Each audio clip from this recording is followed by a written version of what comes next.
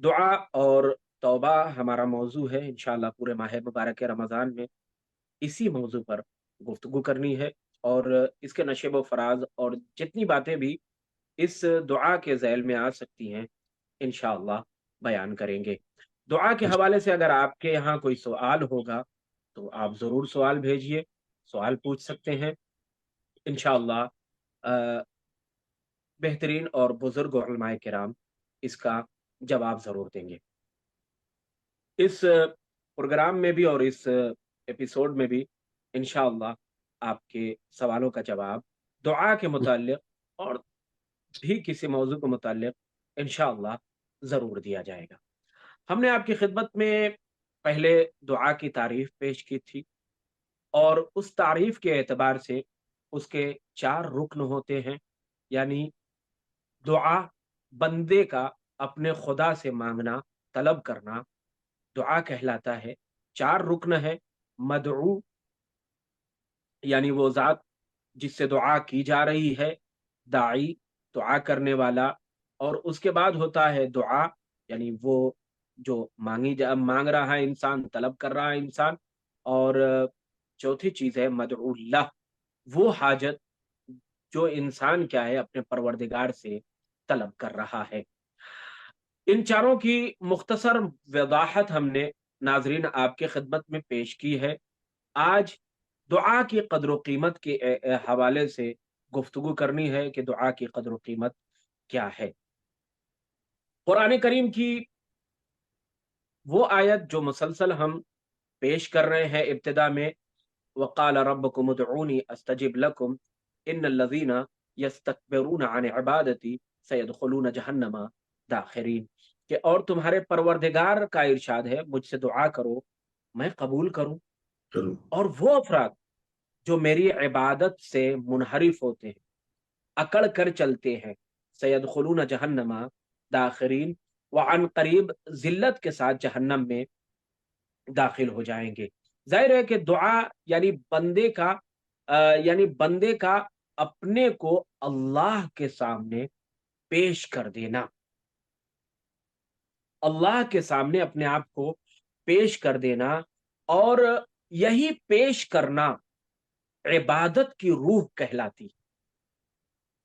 واہ، یہی پیش کرنا روح عبادت ہے، اور عبادت ہی وہ ہے جو انسان کی خلقت کا مقصد ہے۔ بے شک، کیا کہنا۔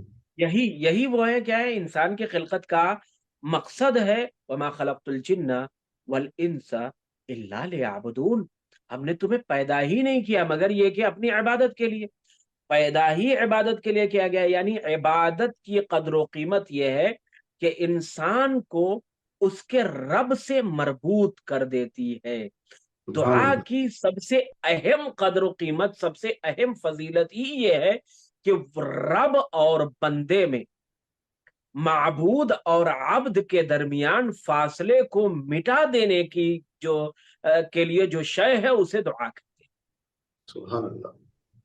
عبد اور معبود کے درمیان ایک رابطہ کریٹ ہوتا ہے، اسی رابطے کا نام دعا ہے، دعا۔ اسی رابطے کا نام دعا ہے۔ دعا عبادت ہے، دعا روح عبادت ہے، دعا جوہر عبادت ہے۔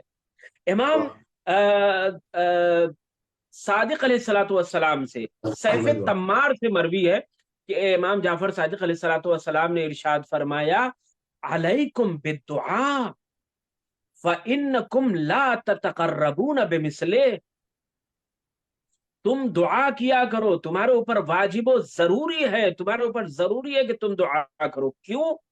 اس لیے کہ خدا سے قریب کرنے والی اس سے بہتر کوئی چیز نہیں۔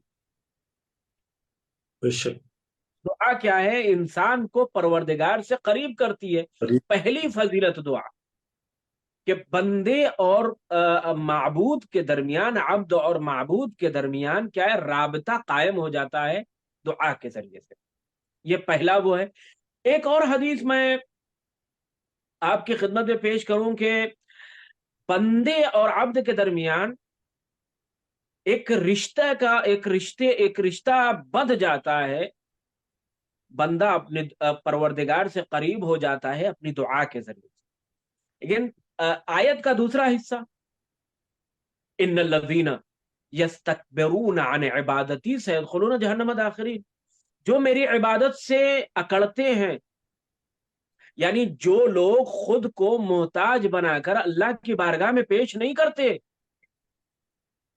جو یہ سمجھتے ہیں کہ وہ بے نیاز ہیں۔ قارون نے سمجھا وہ بے نیاز ہو گیا، زمین کے اندر دھس گیا۔ نمرود خدائی کا اعلان کر کے یہ سمجھ رہا تھا کہ وہ بے نیاز ہو گیا، وہ بھی کیا ہے، اس کا انجام کیا ہوا سب جانتے ہیں۔ شداد نے سوچا کہ میں نے تو جنت بنا لی، اب کیا میں تو بے نیاز ہوں، اس کا حشر کیا ہوا سبھی جانتے ہیں۔ فرعون انا ربکم الاعلی کہہ رہا تھا، اس نے سوچا کہ میں بے نیاز ہو گیا، بے شک۔ اس کا انجام کیا ہوا سبھی جانتے ہیں۔